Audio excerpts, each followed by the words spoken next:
잘 되네요. 됐습니다. 아, 죄송해요. 너무 바쁘신데. 아예 아닙니다. 제가 아, 잠시만요. 저그 공유 공유 하나 해주시면은 네. 같이 진행하겠습니다.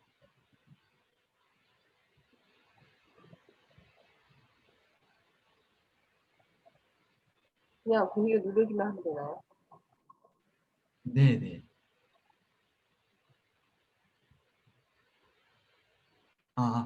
그 뭐지? 그 공유 해제해 주시고요. 그 공유 버튼 옆에 공유를 해제해 주시고 공유 해제라고 있을 겁니다. 그 지금 공유한 그 창을 해제해 주시면 되시거든요. 아, 네. 그리고 나서 이제 이제 공유하실 때 오른쪽 화살표 누르시면은 모든 사람이 공유할 수 있도록 허용이라고 있을 거예요.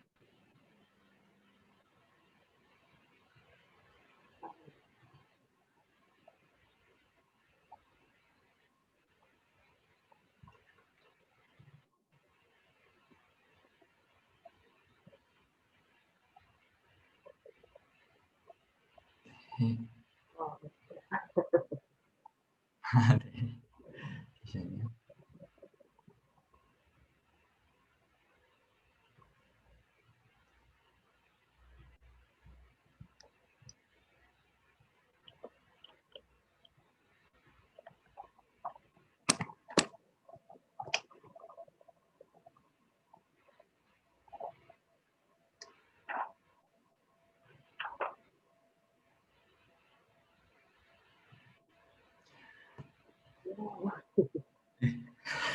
여긴 어디예요?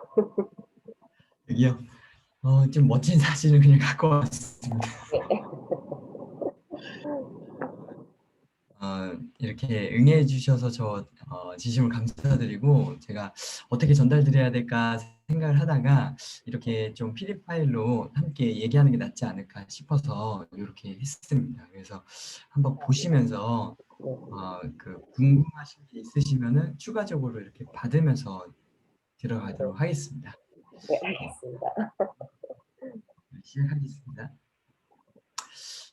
살면서 가장 행복했던 시기를 제가 뽑는다고 하면요. 저는 대학교 때 한번 뽑고 싶습니다.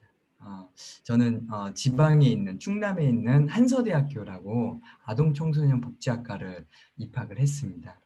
네, 아동청소년 복지학과는 사실 제가 교회를 다니거든요. 그 박사님 대표님 종교 있으신가요?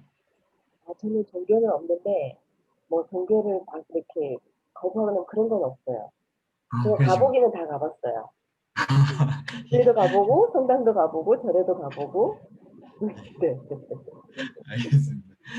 그래서 제가 이제 교회 생활을 하다 보니까 봉사하는 게 제 적성에 좀 맞는 것 같다라는 그 생각, 그리고 제 성적에 그 이렇게 들어갈 수 있는 대학을 찾아보니까요, 지방대밖에 없더라고요. 그래서 지방대 들어갔는데 그것도 제가 예비 번호 250번대였습니다. 그러니까 가능성이 없었어요, 저는. 음, 그러니까 아버지도 굉장히 실망하셨고 그 시기에 저도 굉장히 자존감이 낮아졌고 그때가 대학교 꼴찌로 이제 들어갔거든요. 근데 이 앞에 운동장이 있잖아요. 그 네. 운동장을 보면서 내가 나중에 크면 이제 그 저 단상에 꼭 이렇게 한번 올라가고 싶다라는 생각을 좀 했습니다. 근데 이제 대학교 복학을 하고 나서 군대를 다녀오고 나서 복학을 했는데 그때부터 이제 과 대표를 하게 됐고 3학년 때 이제 학회장을 하게 됐어요. 그러면서 이제 그 반 안에서 그 학과 안에서 이제 작은 단상에 이제 오르는 경험을 처음으로 하게 됐습니다. 그리고 나서 이제 저의 가장 행복했던 순간은 이때였던 것 같아요. 그러니까 체육대회였거든요. 그러니까 그 총 72개 학과가 다 같이 이렇게 일주일 동안 체육대회를 하면서 이제 마지막 날 시상을 하는데요. 저희가 한 번도 종합 1, 2, 3위에 이렇게 오른 적이 한 번도 없었어요. 저희는 여학생들이 한 80%, 남학생들이 20%밖에 없는 그런 학과였다 보니까 사람들이 봤을 때, 야, 너네가 어떻게 종합권에 들을 수 있겠냐, 남자들이 많은 쪽에 체육대에 들어가지 않겠냐라고 했는데, 어, 그 학과 처음으로 저희가 종합 3위를 하게 됐습니다. 그래서 그때 이제 단상에 직접 올라서 뒤에 계신 분이 이제 저희 한서대학교 총장님이시거든요. 총장님께 제가 이렇게 우승 트로피, 그러니까 종합 3위 트로피를 받고 밑에 이렇게 제가 막 이렇게 손을 이렇게 활짝 펴고 이렇게 한 거는 이제 저 혼자 이제 개인 마라톤 대회에 나가서 마라톤 대회에서도 제가 3위를 했어요. 그러니까 이때는 무조건 어떻게 해서든지 그 성적을 내야 된다라는 그 각오 하나로 이렇게 했습니다. 그래서 왼쪽 밑에 사진 보시면 다 같이 체육대회에 참여했던 학우생들이 함께 이렇게 했었던 이때가 저한테는 가장 행복했던 시간이었던 것 같아요. 왜냐하면 학생들도 같이 있었던 1, 2, 3, 4학년 그 학우들이 다 같이 했던 얘기가 우리가 어떻게 종합권에 들어가냐, 그냥 참여했다라는 거에 의미를 두자라고 했는데 아닙니다. 저희 충분히 할 수 있습니다라는 걸 말씀을 드렸고 그걸 학우들이 같이 따라와 주셨거든요. 그러면서 그때 그 경험이 제가 이 사진을 뽑아서 제 지갑에 넣고 다닐 정도로 제가 힘들 때 이 사진을 한 번씩 봐요. 아, 내가 이때 이랬었지. 다 같이 어렵다고 했을 때. 그래서 이렇게 이런 경험이 저한테는 되게 도움이 됐었던 경험이었던 것 같습니다. 두 번째는요. 살면서 가장 힘들었을 때는 언제인가인데요. 저는 이제 목사님 자녀로 태어났습니다. 그러니까 저희 아버지가 이제 목회를 하셨어요. 그래서 어릴 때 사진을 보시면은 이렇게 여기 이렇게 작은 교회가 있고요. 이 교회 옆에가 벽을 세워가지고 작은 단칸방이 있었습니다. 그러니까 교회 옆에 집이 하나 있었죠. 근데 이 집에서는 생선도 못 구웠고 이렇게 된장찌개도 제대로 못 먹어. 냄새가 나면은 성도님들이 이렇게 오셨을 때 이렇게 냄새를 느끼시니까 그래서 항상 이제 밥 그냥 이렇게 먹었던 것 같아요. 그리고 경제적으로 가장 힘들었던 IMF 시기가 저한테는 좀 가장 위축되는 시기였던 것 같아요. 왜냐하면 제 표정을 딱 보시면 아시겠죠? 지금의 표정하고는 완전히 다르죠. 예.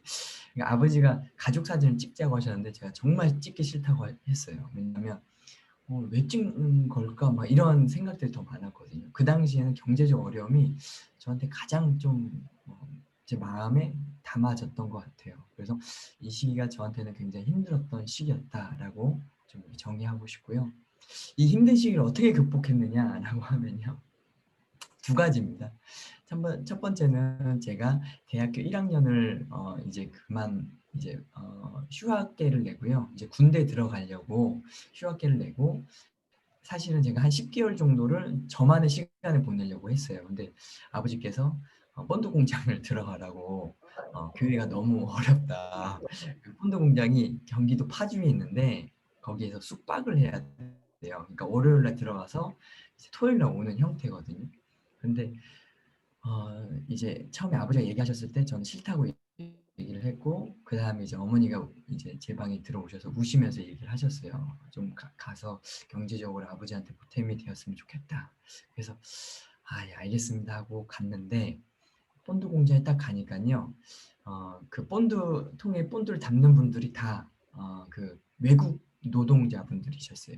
그러니까 스리랑카, 뭐 아프가니스탄, 이라크 뭐 이러한 분들이 다 이렇게 오셔가지고 일을 하시고 계셨고 한국 사람은 관리자 제외하고는 그 안에서 종사자는 저 혼자 예, 그렇게 본드 공장에서 일을 했습니다. 그 당시 이제 아버지께서 이제 일기를 이렇게 쓰셨어요. 그래서 그 일기장을 제가 이렇게 좀 첨부를 했고요. 그러니까 아버지께서 이렇게 잘 하고 있는지 친구한테 물어보니까 이 본드 공장의 이사님이 아버지 친구분이셨어요. 그래서 이제 소개로 들어간 거였고 제가 그 당시에 번 돈이 밤 11시까지 야근을 하면 160만 원을 벌었거든요. 그러니까 그때 알바가 시간당 1,500원 할 때였어요. 그러니까 아무리 많이 벌어도 다른 동기생들은 한 80만 원 정도 번다고 하면 저는 한 160만 원 정도 벌었던 것 같아요. 그래서 그 그 당시엔 노란 봉투에 딱 담아서 주셨거든요. 그러면은 그 노란 봉투를 딱 들고 이제 파주에서 이제 집으로 이제 한 2시간 거리를 이제 대중교통을 이용해서 가면은 그걸 아버지한테 드리면 이제 온 가족이 울었어요. 이제 그 돈 이렇게 드리니까. 그래서 굉장히 그 시기가 저한테는 또 다른 도전이었던 것 같아요. 그래서 그런 도전을 그냥 그 당시에는 되게 좀 힘들었지만 그걸 경험하니까 어머니 아버지의 그런 상황들을 이해하게 되고 또 저도 그 도움이 된다라는 생각이 더 잘 됐던 시기였던 것 같아요. 두 번째는요. 제가 군대였었어요. 근데 이제 제가 군대를 다닐 때 아버지가 늘 이렇게 편지를 보내셨어요. 편지를 보내시면 지금 교회가 경제적으로 좀 어렵고 힘들다.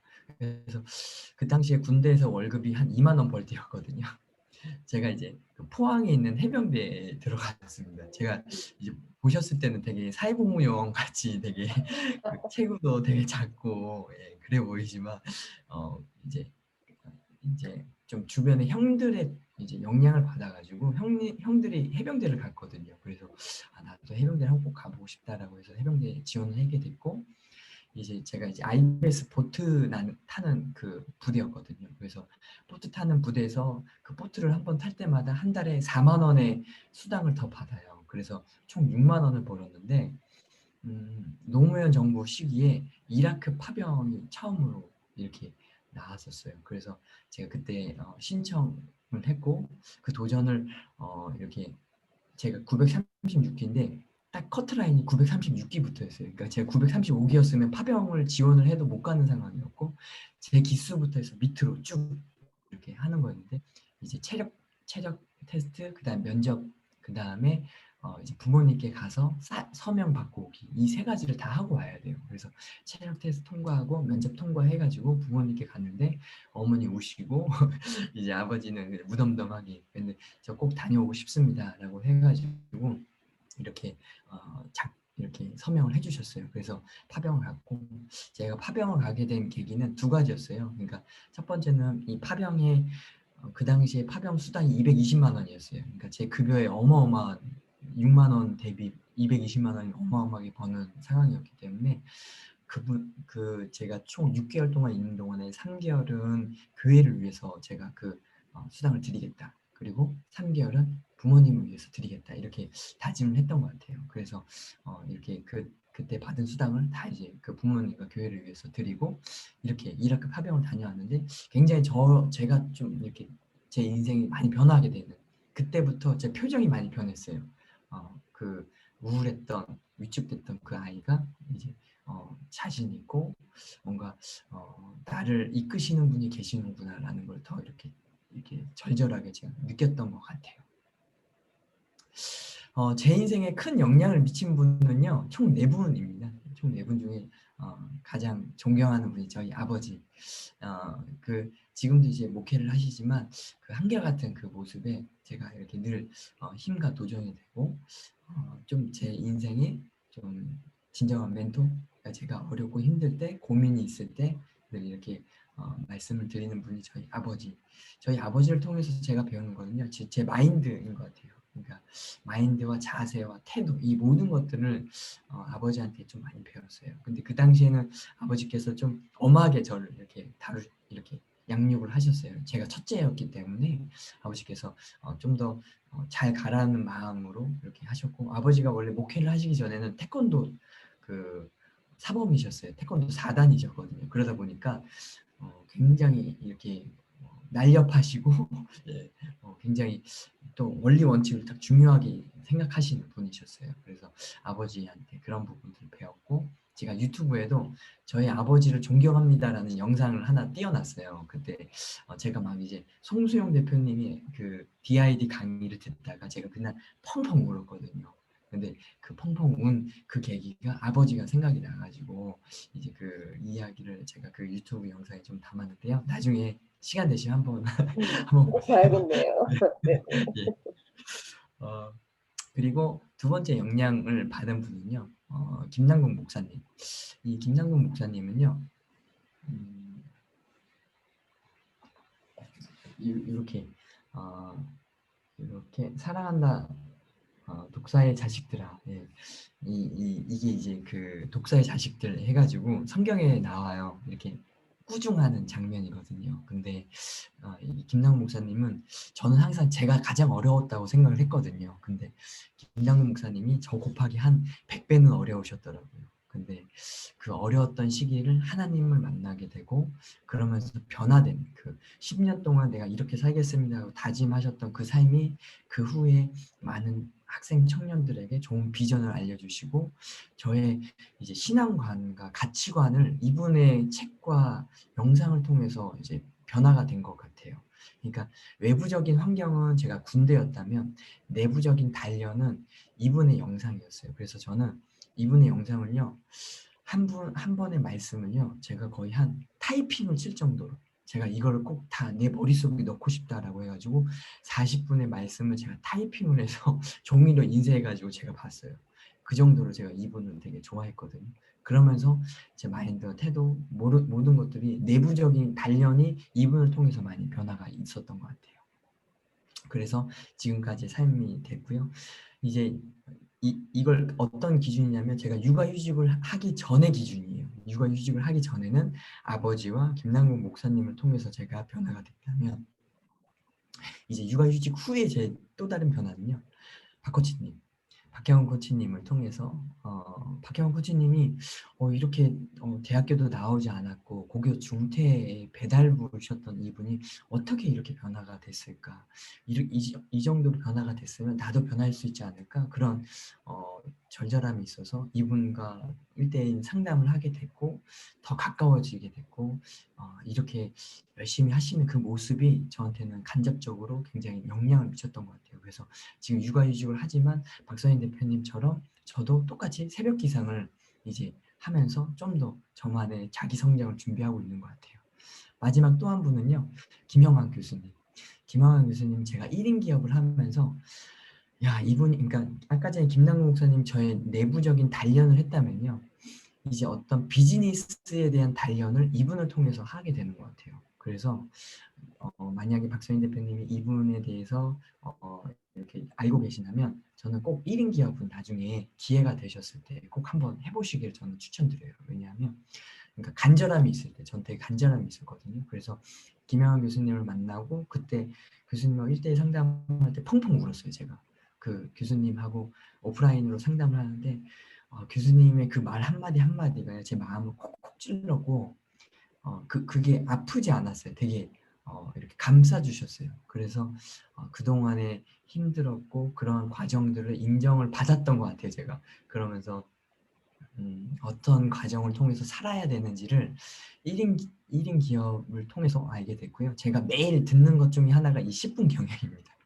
10분의 그 작은 시간이지만 굉장히 통찰력 있는 메시지를 보내주시거든요. 그래서 제가 앞으로도 지난번에 아까 앞서 말씀드린 김남국 목사님의 영상을 제가 막 이렇게 봤다면 지금은 이 김영환 교수님의 10분 경영을 그 주제별로 그냥 이렇게 제가 아이들을 양육하기 때문에 막내를 시킬 때도 귀로 청취하면서 들어요. 그래서 이게 굉장히 저한테는 도움이 되었기 때문에 박선희 대표님도 꼭 한번 이렇게 보시고 이렇게 아웃풋 한번 하시면은 되게 좋겠다라는 생각 들었습니다. 예. 그 다음에 제 잠깐만요. 인생의 터닝 포인트. 예. 이 제 김영환 인생의 교수님의 그거는 어떻게 들을 수 있는 거예요? 김영환 교수님의 10분 경영은 유튜브에 김영환 교수님 하시면요 10분 경영이 있어요. 그럼 거기에 구독을 하시면 좋아요. 그래서 구독하시고요. 1인 기업은요 거기에 이제 사이트가 나오거든요. 그래서 그리고 그 김영환 교수님의 연락처가 나와요. 그러면은 일단은 1인 기업을 신청하지 마시고 상담부터 받으시고 상담을 받으시면은 내가 지금 해야 되는지 나중에 해야 되는지 감이 와요. 그럼 그때 해보시길 전 추천드립니다. 김영환 교수님은 정말 저는 이제 되게 큰 도움이 됐어요. 예, 그 부분 말씀드리고요. 다음 질문 가도 될까요? 네네네네. 네, 알겠습니다. 다음은요. 내 인생의 터닝 포인트입니다. 제 인생의 터닝 포인트인데 첫 번째는 아까 전에 군대 말씀드렸죠. 제가 이제 해병대 생활을 하고 또 파병을 다녀오면서 저 인생의 외적인 변화, 위축됐던 내 모습과 이렇게 표정들과 태도가 이렇게 변화하게 되는 시기였고요. 이제 군대에서 가장 느꼈던 건 저희 아버지가 가장 무서운 줄 알았는데 저희 선배들이 제일 무섭더라고요.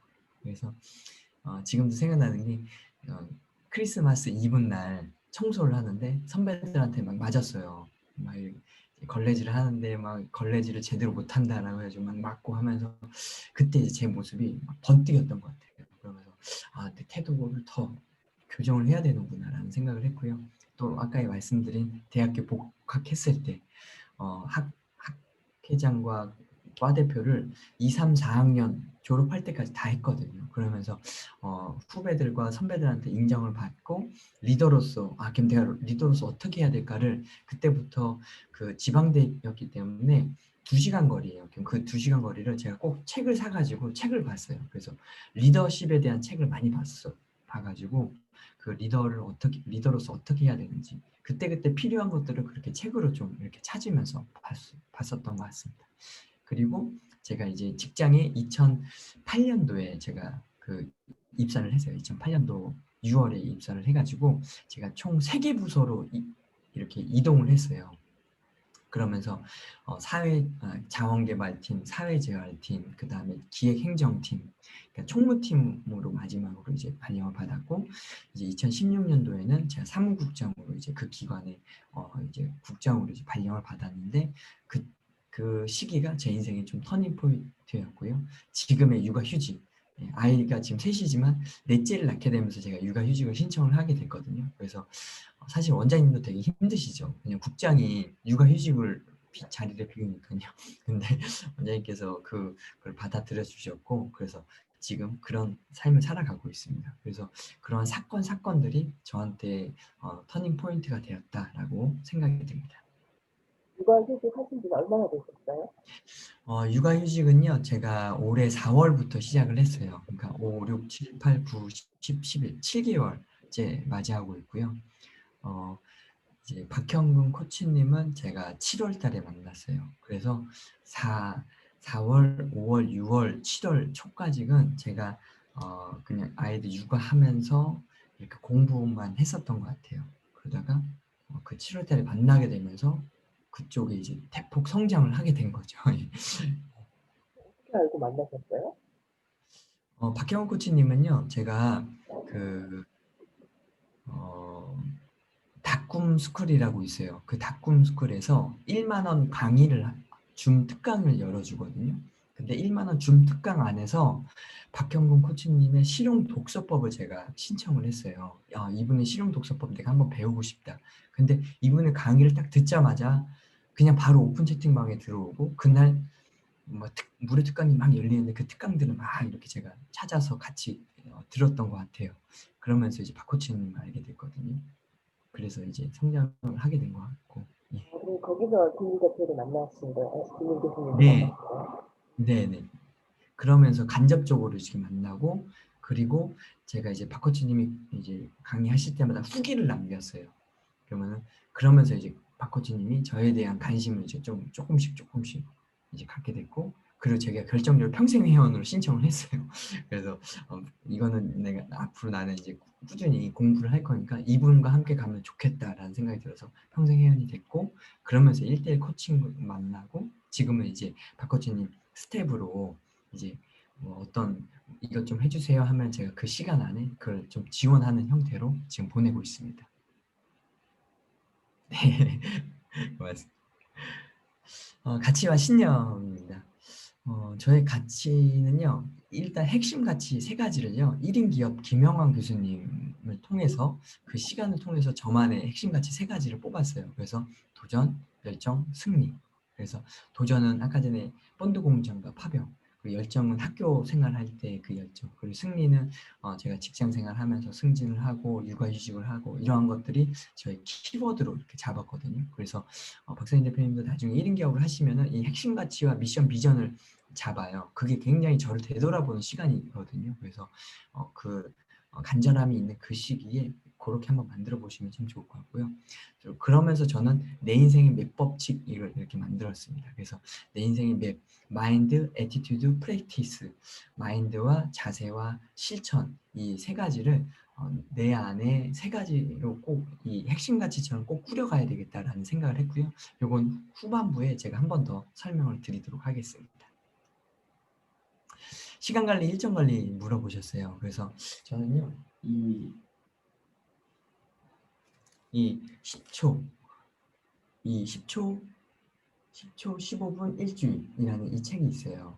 그러니까 무엇을 판단할 때는 10초 안에 판단을 할 수 있어야 되고, 그리고 일을 할 때는 15분 단위로 일을 해라 라고 해서, 박사님 대표님도 그 타이머 있으시죠? 그래서 저도 이 구글 타이머로 일을 하거든요. 저기 그러니까 핸드폰 타임을 써요. 예, 저도 이게 타이머가 없을 때는 핸드폰 타이머로 합니다. 그래서 타이머 기능 꼭 활용하시고, 그래서 그리고 한 달 뒤에 일이더라도 일주일 안에 그 일을 먼저 조금씩 해보는 거.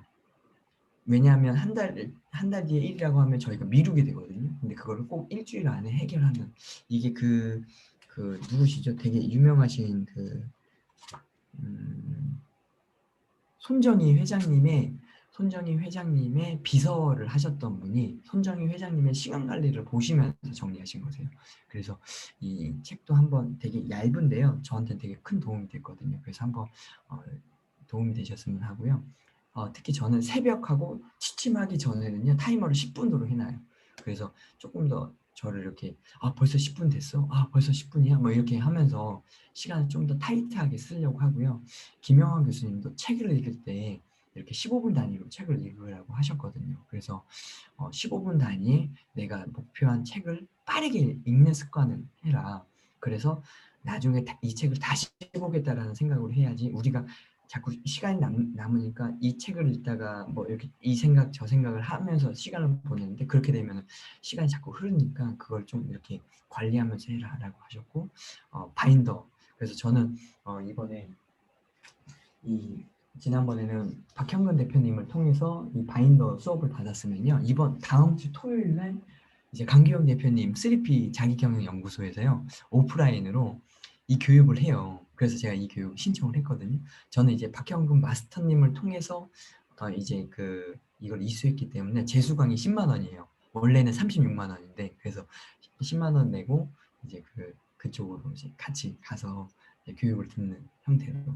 그래서 이 바인더 교육이 저한테 굉장히 큰 도움이 되더라고요. 그 시간을 쓰니까, 기록을 하니까, 내가 이 시간 가장 좋았던 거는 고정 시간을 넣으니까 남은 시간이 이거밖에 없구나. 그럼 내가 이 시간에 내가 가장 우선적으로 해야 될 걸 해야 되겠구나라는 다짐이 딱 되더라고요. 그래서 이게 제 머릿속에 구조화가 된다. 그래서 이 바인더의 시간 관리는 정말 추천을 드리고요.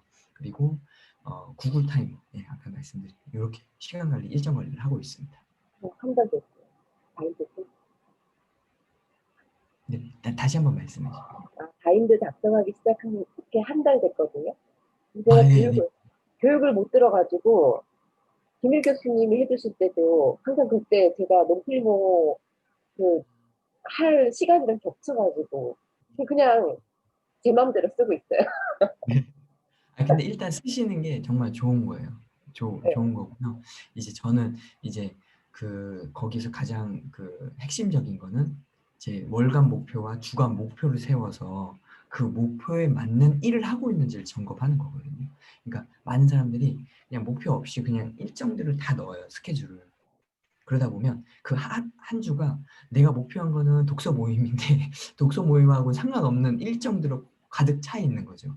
대신에 이 바인더를 하면서 변화된 거는, 목표에 맞춰서 내가 지금 급하지는 않지만 내 목표에 맞는 거를 넣어야 되겠다라는 변화가 생긴 것 같거든요. 그래서 나중에 박사님 대표님 혹시라도 기회가 되신다면은 바인더 수업은 꼭 한번, 이 줌으로도 해요, 거기는. 근데 저는 이제 오프라인을 한번 만나고 싶어서 가는 거고요. 그래서 줌으로 3P 자기경영 연구소에서 한번 배워보시면 되게 좋겠다라는 생각 말씀드립니다. 네, 네. 네. 알겠습니다. 그리고 이제 제가 꼭 제 인생에 꼭 이루고 싶은 거, 온 가족 하와이 여행. 제가 와이프하고 결혼을 해서 여행을 간 게 하와이였거든요. 근데 하와이를 가면서요, 정말 여기는 나중에 또 오고 싶다라는 생각이 들었어요. 그래서 하와이 여행. 근데 온 가족의 범위가 저희 장모님, 그리고 처제 가족, 그리고 저희 부모님, 제 동생 가족 이렇게 그래서 온 가족에 다 같이 그러려면 제가 돈을 많이 벌어야 되겠죠. 아, 네네. 비즈니스를 좀 열심히 잘 해야 되겠다. 그리고 자녀들과 로키 산맥. 제가 이 하나님의 뜻과 하나님의 은혜라는 책이 있어요. 이 책이 저한테는 되게 도움이 되었던 책인데요. 이 책의 저자님이 자녀가 4명인가 3명 있는데요. 어느 날 차를 타고 가는데 장모님, 와이프, 그리고 자녀 1명이 죽어요. 교통사고. 3대가 다 교통사고로 타고죠. 그때 하나님의 뜻이라는 책을 집필을 하시고 10년 뒤에 하나님의 은혜라는 책을 집필을 하셨어요. 제가 이 책을 읽으면서 펑펑 울었거든요. 제가 막 감수성이 막 울면서 막 이 책을 읽었는데 저한테는 절절했어요. 근데 거기에서 로키 산맥 얘기가 나와요. 로키 산맥 꼭대기에 올라가면은 구부정한 소나무들이 있는데 그 소나무의 삶처럼 나도 그런 삶을 살고 싶다. 구부정한 하지만 그 자리를 지키는 저도 그 로키 산맥 정상의 그런 그걸 꼭 보고 싶고 제가 추구하는 삶이 그런 삶이 되고 싶거든요. 올고준 소나무보다 쓰러져가는 소나무지만 그 자리를 뿌리를 견고히 해서 끝까지 견뎌내는 그런 소나무가 되고 싶다라는 생각이 들었고요. 그다음에 스페인의 산티아고 순례길을 꼭 자녀들하고 한번 가고 싶어요. 그래서 거기를 걸으려면 1달을 걸어야 된다 하더라고요. 그래서 꼭 한번 그러려면 제가 시간적 여유가 있어야 되기 때문에 네, 꼭 한번 가고 싶다. 네, 구글 타이머는 제가 오타입니다. 오타. 제가 복사를 하다 보니까. 네. 앞으로의 계획은요. 저는 독서 경영가가 되고 싶어요. 그래서 독서를 통해서 독서 모임을 통해서 대한민국의 엄마 아빠들 그리고 직장인들에게 희망을 주고 최고로서 도전을 함께 만들어 나가고 싶고요. 또 그렇게 1인 기업으로 제가 성장을 하고 싶습니다. 그래서 뭐 어떤 사업자를 제가 낸 것도 아니지만 저는 지금 이 독서 모임을 꾸준히 진행을 하면서 저희 앞으로의 플랜을 계속 확장해 나가고 싶고요. 일일 4시간만 근무를 하고 싶습니다. 그래서 하루에 4시간만 온전히 근무하고 나머지는 가족, 아이들과 자녀들과 보내고 저만의 성장을 할 수 있는 시간들을 계속 만들어 나가고 싶거든요. 그래서 앞으로의 계획은 이렇다 나가는 거. 살면서 가장 잘한 거는요. 이제 와이프와의 결혼인 것 같아요. 그래서 사실 와이프와의 결혼 에피소드는 되게 크거든요. 근데 이걸 얘기하면 굉장히 길기 때문에 와이프하고 저하고 나이 차이는 6살 나이 차이고요. 그리고 와이프가 저희 교회에 7살 때 왔어요. 그래서 7살 때부터 저 알고 지내는 사이였고 그 전에는 뭐 전혀 그냥 오빠 동생이었다가 제가 군대 복학하고 나서 군대에서 이제 딱 제대하고 나왔는데 너무 아리따운 여인이 딱 그때 이제 이렇게 프로포즈를 하고 이제 결혼을 하게 됐고요. 또 와이프하고 얘기했던 거는 3명의 자녀까지는 합의를 했어요. 그래서 3명의 자녀까지 했는데 뜻하지 않게 4명의 자녀. 근데 지금 보면 볼수록 4명의 자녀를 이렇게 낳은 게 너무 잘한 것 같다라는 생각이 더 들더라고요. 왜냐하면 코로나 시기 때문에 외부와의 이러한 관계를 잘 맺을 수 없는 그런 분위기와 환경인데 이 아이들은 이 4명이 이 안에서 자라면서 자기들만의 서열이 있고 어떻게 하면은 잘해야 되는지 눈치라는 걸 배우게 되고 그리고 좀 그런 긍정적인 면이 있어서 여러 가지 좋은 점도 있겠지만 저는 결혼과 내 자녀라는 키워드를 좀 갖고 왔습니다. 저만의 장점과 단점이라면요. 저만의 장점은 추진력, 그리고 열정, 그리고 긍정 이렇게 3가지를 뽑고 싶어요. 제가 한 9명에게 제가 나의 강점과 약점에 대해서 물어봤거든요. 그랬더니 거의 동일한 키워드가 추진력, 열정, 긍정이었던 것 같아요. 그래서 그 3가지를 했고요. 그리고 동일한 키워드, 단점은 상대방을 힘들게 한다. 네. 왜냐하면 상대방이 아직 마음이 열리지 않았는데 제가 이거 좋으니까 이거 해. 계속 이렇게 강요하고 이렇게 하니까 상대방은 마음이 준비가 됐을 때 하기를 원하는데 저는 이미 막 제가 좋아버리면 막 추천을 하거든요. 그러니까 그게 저만의 약점이고 저만의 단점이다라고 생각이 되고요. 뭐 장점과 단점은 여러 가지가 있겠죠. 근데 이렇게 그 1인 기업을 하면서 이걸 키워드를 뽑아냈어요. 그러면서 음, 이렇게 뽑아내는구나라는 걸 좀 알게 됐고 저 자신을 좀 더 객관적으로 좀 더 이렇게 알게 되는 시기였던 것 같아요. 변화에 대한 태도 물어보셨어요. 변화를 어떻게 두려워하시는지 망설여하시는지. 저는요, 아까 전에 이렇게 도전 얘기했잖아요. 본드 공장. 본드 공장이라는 전혀 부모님의 모습을 떠나서 생활했던 거는 그때가 처음이었던 것 같아요. 그러면서 어, 변화가 정말 긍정적인 거구나라는 걸 그때 이제 느끼게 됐고, 그러면서 도전을 계속 했던 것 같아요. 그래서 변화에 대한 저의 태도는요, 내가 한번 도전해 봐야 되겠다는 도전 의식을 세워주는 것 같습니다. 그래서 챌린지라고 했고요. 또 하나는 이 도전을 통해서 제 자신이 변화하게 되더라고요. 그래서 많은 사람들이 야, 너 육아휴직인데 너 왜 이렇게 더 바빠? 라고 얘기를 해요. 왜냐하면 제가 박코치님을 만나고 1인 기업을 할 때 새벽 2시, 3시에 잤거든요. 그리고 와이프가 6시 반에 출근을 하기 때문에 거의 한 잠을 줄여가면서 막 이렇게 했었어요. 그때 막 제가 살이 쭉쭉 빠졌을 때였고요. 근데 그렇게 하면서 제가 지금의 현재로 제가 변한 것 같아요. 그러니까 이런 그 혼란의 시간이 반드시 있는 것 같습니다. 그래서 요즘은 제가 어떤 모임과 줌 미팅이 있더라도 제가 저 안에 어떤 다지는 시간이 있으면 좀 죄송하지만 제가 그 모임에 참여를 못하고 저만의 단련의 시간을 갖고 그 다음에 새벽 기상을 위해서 좀 더 빨리 자고 이렇게 제 라이프 스타일을 이렇게 만들어 나가는 것 같거든요. 근데 그거 역시도 체인지를 통해서 변화되는 것 같거든요. 그래서 이 도전과 변화. 그래서 저는 굉장히 80% 이상은 좀 설레이는 것 같아요. 이거 내가 한번 도전할 수 있을까? 예, 그렇게 하면서 새로운 영역들에 도전을 하게 되는 것 같습니다. 그래서 변화에 대한 태도는 그렇다. 생따와 언바독 시작을 어떻게 했냐라고 물어보셨어요. 그래서 생따와 언바독은요, 제가 박형훈 코치님 교육을 들으면서요, 박 코치님이 제가 7월 18일 날 만났는데 7월 30일 때까지 줌 미팅을 할 때마다 얘기하셨던 게 블로그 해라, 독서 모임 해라. 자기는 예전으로 돌아간다면 블로그와 그 독서 모임은 꼭 하겠다라고 얘기를 하셨어요. 그래서 이분이 이 정도로 강조하신다면은 나 진짜 한 명이라도 한번 해봐야 되겠다는 생각이 들었고요. 또 김일 교수님을 그때 줌 교육 때 굉장히 인상적이었어요. 뭐 박형근 코치님 교육할 때마다 항상 들어오셨고 항상 이렇게 마주했거든요. 그러면서 이제 알게 됐고 교수님이 이렇게 독서 모임 색달을 하시는구나. 그러면서 저는 이제 엄마 아빠 독서 모임을 만들게 됐고요. 지난 한 달, 언바독 일기를 할 때는 한 달 동안 홍보를 엄청 했어요. 그래서 인천시청에 가가지고 그 아빠 육아단이 있어요. 그 아빠 육아단에 제가 포스터를 전달 드리고 이것 좀 홍보 좀 해주세요 미팅을 하고, 또 저희 동사무소 가서 홍보를 하고, 그 다음에 어린이집에 가가지고 홍보를 하고, 그 다음에 저희 아파트 전단지를 하고 그러면서 한 분 한 분이 들어오셨어요.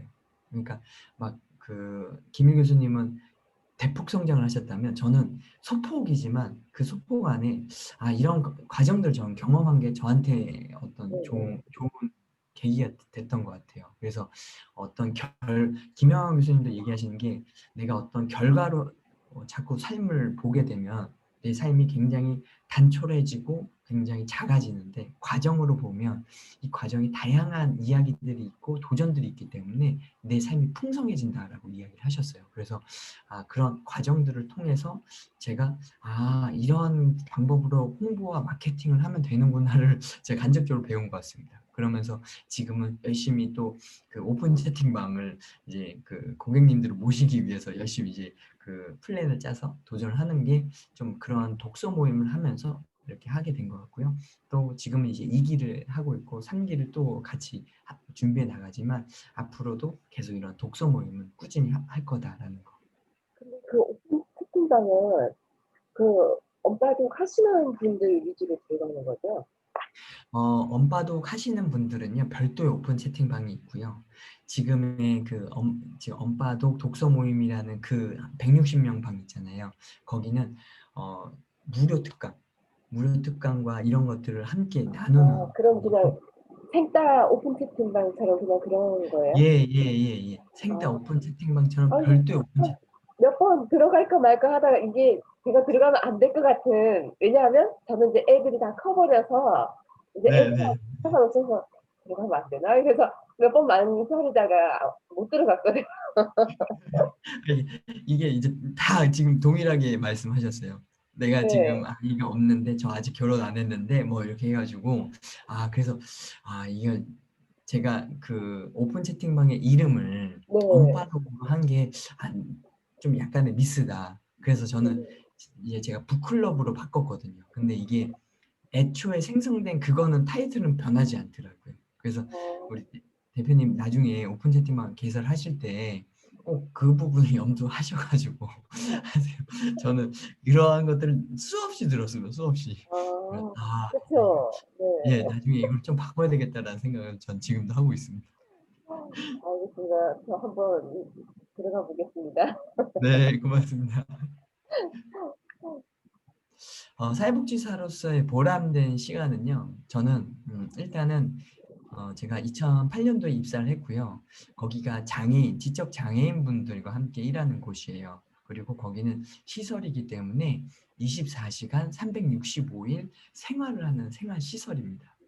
그러니까 저는 원래 학과는 아동 청소년 복지학과를 나왔고 아동과 청소년들 대상으로 내가 복지를 해야 되겠다 했는데 취업이 너무 되게 어려웠어요.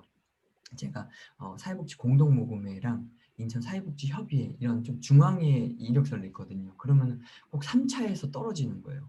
그러다가 이렇게 그 이런 장애인 거주시설에 자리가 나서 이력서를 냈고 이제 합격을 했거든요. 그래서 처음 제가 장애인 분야는 제가 봉사를 많이 못했었어요. 그런데도 제가 합격을 해가지고 굉장히 좀 처음엔 되게 부담감이 있었어요. 왜냐하면 제대로 못 섬길까 봐. 근데 가니까 너무 더 좋은 거예요. 오히려 굉장히 더 순수하잖아요, 그분들이. 훨씬 더 네, 마음이 투명하고요.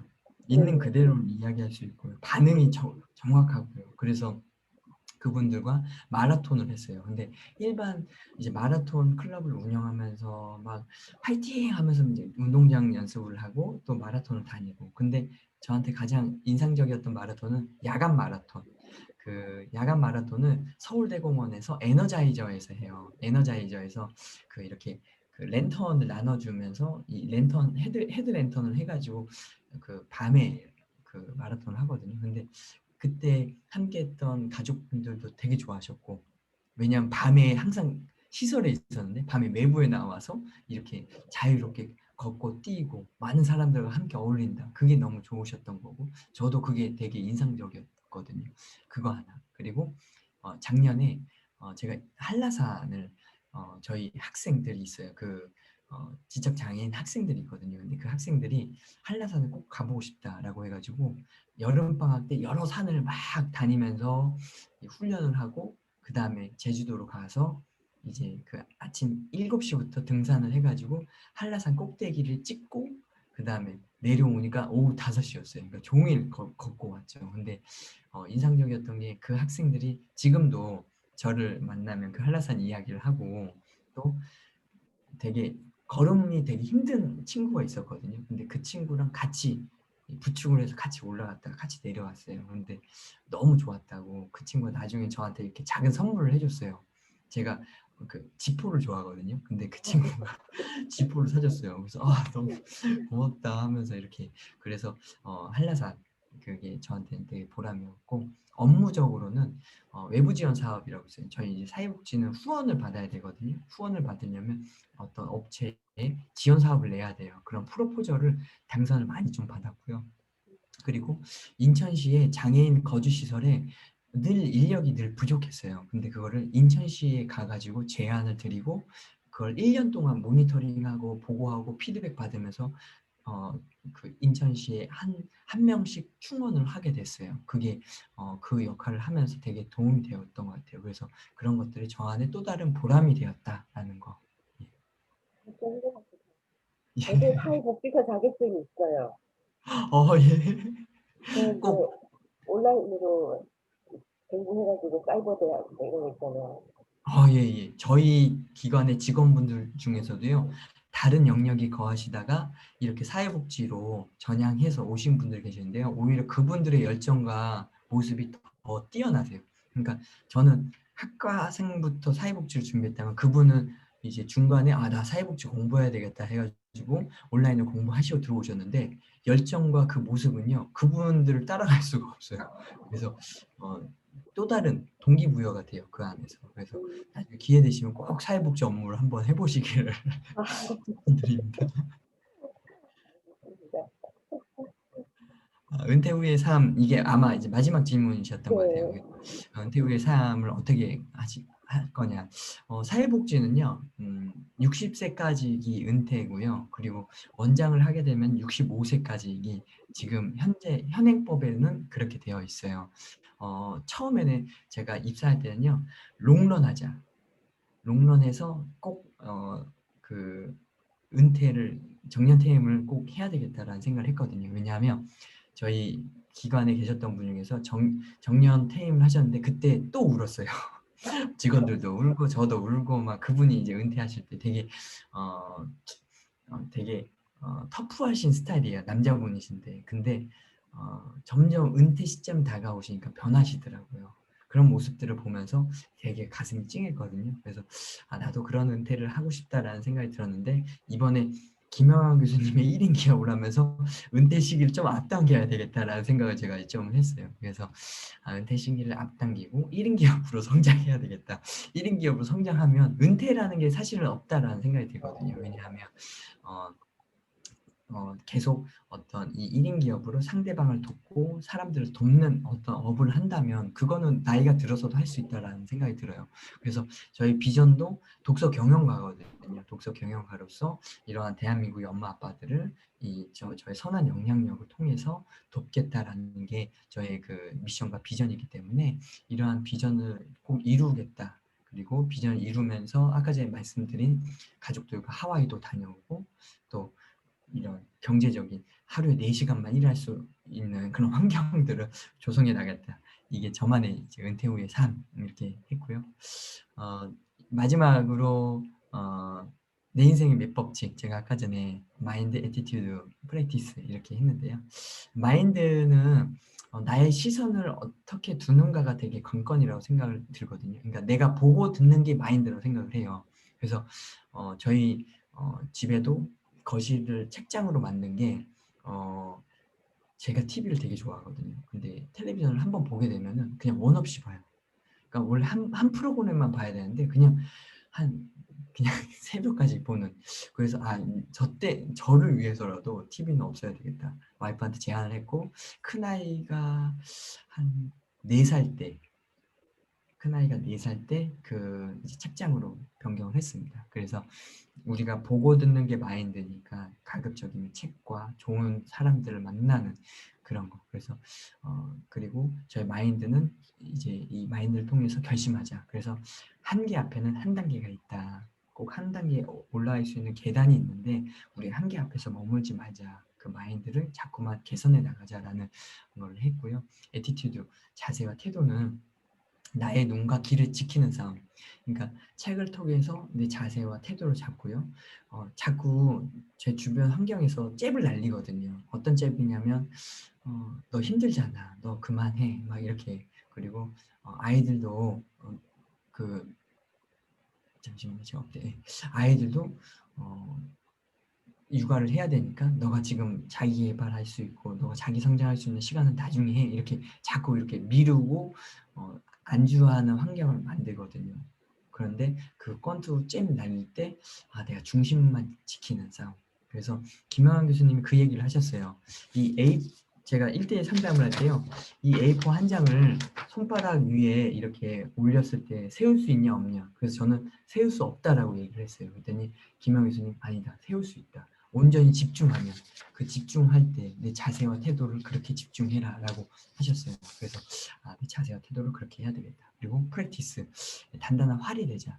그러니까 이 활이 되려면요, 이 활이 이렇게 늘어나야 되잖아요. 이 양과 삶을 채워야지만 늘어날 수 있다 하거든요. 그리고 활은 날아갈 때까지 그 견뎌야지만 갈 수 있다라고 해요. 그래서 제가 지금은 드러나지 않는 삶을 살더라도 주목받지 않는 삶을 살더라도 내가 단단해지고 내 삶이 꽉 채워질 때까지 그 길을 꾸준히 가야 되겠다라는 다짐을 이제 하게 됐거든요. 그래서 내 인생 맵법칙 마인드 애티튜드 프랙티스를 저만의 어떤 키워드와 저만의 어떤 비즈니스 맵법칙으로 좀 이렇게 가려고 합니다. 그래서 우리 박사님 대표님께서도 함께 이렇게 나눠 주시는 그러한 인생의 뭐 법칙이 있으셨으면 좋겠고요. 예, 그렇게 해서 저만의 맵법칙 예, 마무리를 지었습니다. 아, 예, 진짜 감동이에요. 아닙니다. 이렇게 너무 정성스럽게 준비해 주셔갖고, 제가 뭐 아닙니다. 인터뷰를 그렇게까지 많이는 안 해봤지만, 네. 이렇게 해주신 분이 처음이세요.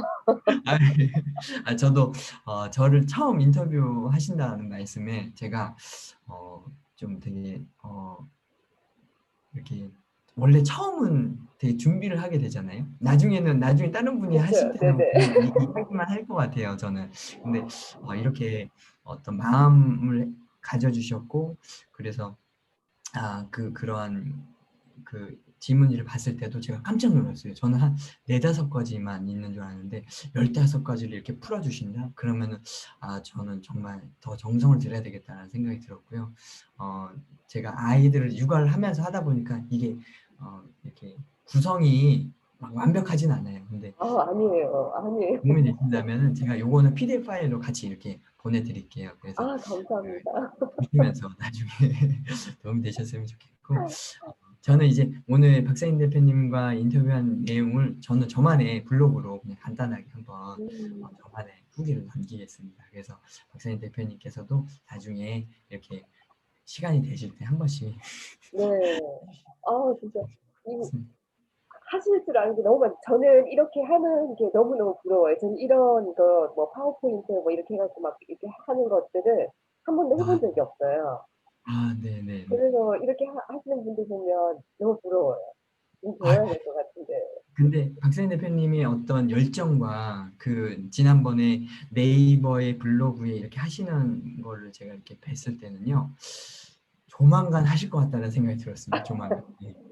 왜냐하면 저도 이런 것들을 하나하나 알아가기 위해서 이렇게 손영복 대표님부터 해가지고 OBS 이게 OBS거든요. 이렇게 화면 전환하는 부분 있잖아요. 이게 굉장히 저한테는 도움이 되더라고요. 그래서 저기 이렇게 뭐야. 원데이 챌린지 그거 하실 때 이런 거 다 네네 알려주시는 거 아니에요? 원데이 챌린지 할 때 굉장히 많은 거 하시던데.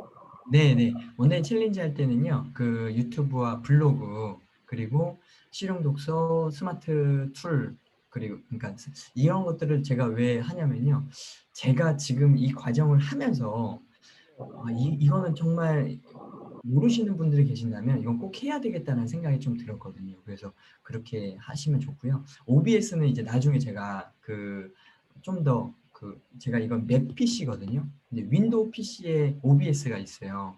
그래서 윈도우 PC에 OBS를 좀 더 세팅을 하는 방법을 제가 배우고 나면은 윈도우 PC에 OBS 과정을 좀 같이 해 나가려고 하거든요. 근데 저는 요거를 오프라인에서 배웠어요. 이 OBS 관련된 거를. 근데 오프라인을 배울 때도 되게 그분이 침착하게 설명해 주시고 알려주셔가지고 많이 배우는 시간이었거든요. 근데 이제 박사님 대표님도 나중에 이러한 것들을 나중에 좀 알아가시면은 충분히 논어 필사하시거나 하실 때도 충분히 굉장히 활용할 수 있는 팁이 있고요. 참고로 제가 팁을 하나 더 드리면요.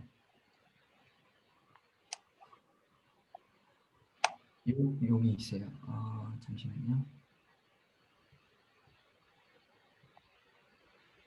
어제도 황석열 작가님 강의랑 제 네네. 노트북이랑 겹쳐가지고. 저도 어제 저도 어제 그랬습니다.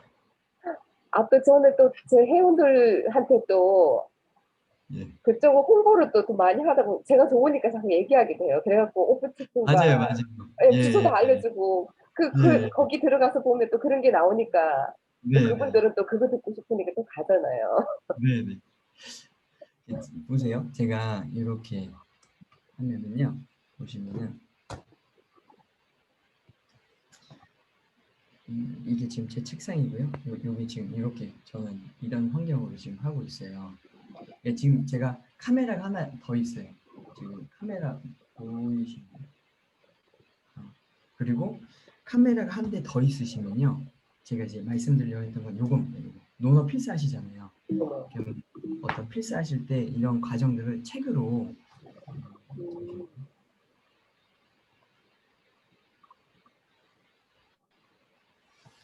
책을 하실 때 이런 식으로 책의 내용을 아니면 내가 필사하시는 모습들을 이렇게 간접적으로 이렇게 네네. 표현해도 되게 도움이 된다. 예, 그거 아직 말씀드리는 노트북밖에 없어요. 노트북 하나 있고 태블릿 PC는 예, 구입한 지가 오래돼가지고 걔가 좀 느리더라고요. 그래서 사용을 할 수는 있는데 그냥 서랍에 넣어놓고 잘 안 쓰는 거예요. 네네. 나중에 그 김일 교수님도 노트북은 하나 새로 하셨더라고요. 음, 그게 이렇게 어차피 온라인으로 지금 논어필사 과정은 계속 가실 거잖아요. 그러면은 네, 노트북이 사양이 오래되셨다면 좀 네. 더 괜찮은 사양으로 한번 이렇게 하시는 게 좀 좋다라고 생각을 합니다. 네, 그 생각 한번 했어요, 저도. 네, 노트북, 계속 안 쓰다가, 저도 이거 네, 독서 모임하고 이러면서, 이제 AS 센터 가가지고, 이거 업그레이드 해가지고, 쓰고 네, 있는데, 네. 그렇더라고요. 제가 또 이번에 아주 좋은 팁을 하나 발견했잖아요. 네, 이거, 지금, 자동아빠님은 이 줌을 유료로 사용하고 계시잖아요. 네, 네, 네. 저 지금 무료로 사용하고 있는 거예요, 지금. 이, 그거를 블로그를 하다가 어떻게 이렇게 검색을 하다 보니까 줌을 시간 제한 없이 무료로 사용하는 방법이 있어요. 그게 뭐냐 하면 네이터 계정으로 접속을 하는 거예요. 네이터요.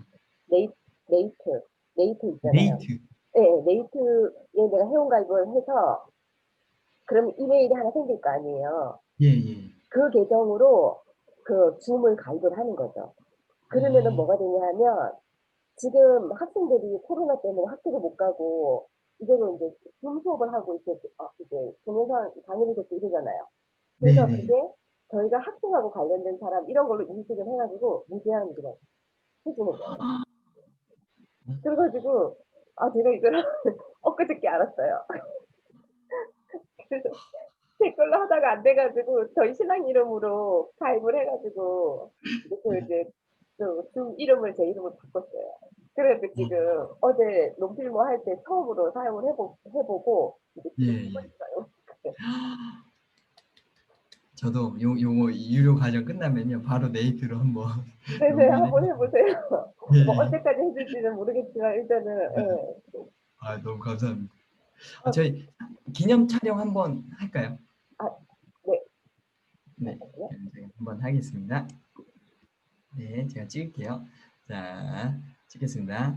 하나, 둘, 셋. 잠시만요. 네, 한 그러니까 번 더 이것도 찍을게요. 한 번 네. 더 찍겠습니다. 네, 자, 찍겠습니다. 하나, 둘, 셋.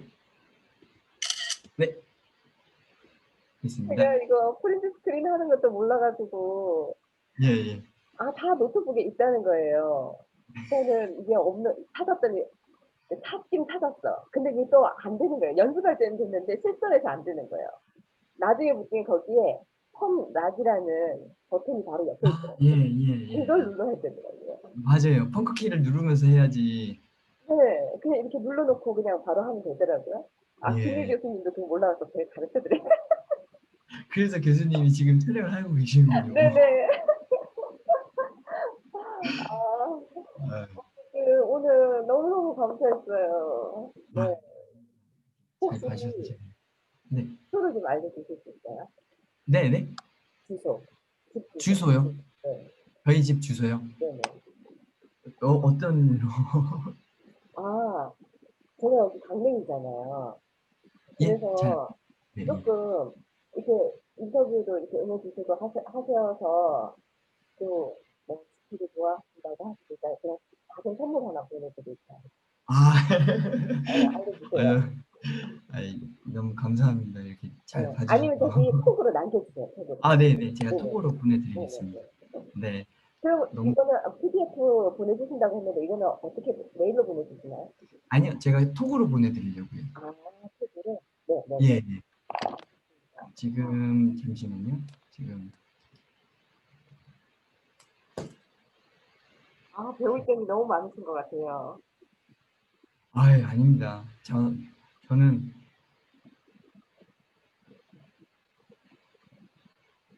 너무 초보 단계고요.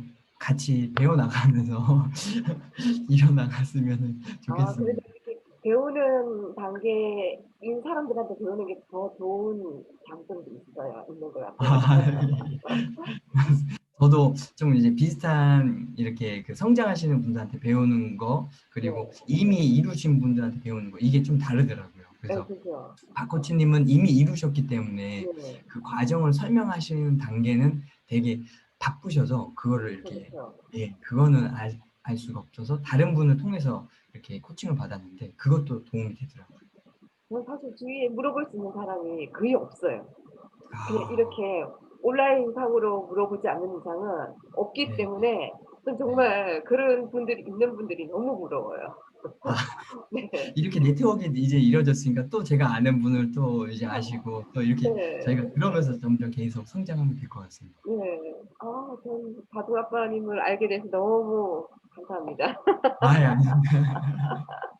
아, 오히려 이렇게 새벽 시간을 활용해 주셔서 제가 감사드리고 제가 이제 그 뭐지 항상 저도 박사님 대표님을 잘 이렇게 그 보면서 제가 도움이 될 수 있는 부분은 도와드리면서 같이 성장해 나갈 수 있도록 하겠습니다. 네, 감사합니다. 오늘 너무너무 감사합니다. 네, 네. 고맙습니다. 네, 다음에 또 봬요. 네, 다음에 뵙겠습니다. 네, 동의하겠습니다. 네.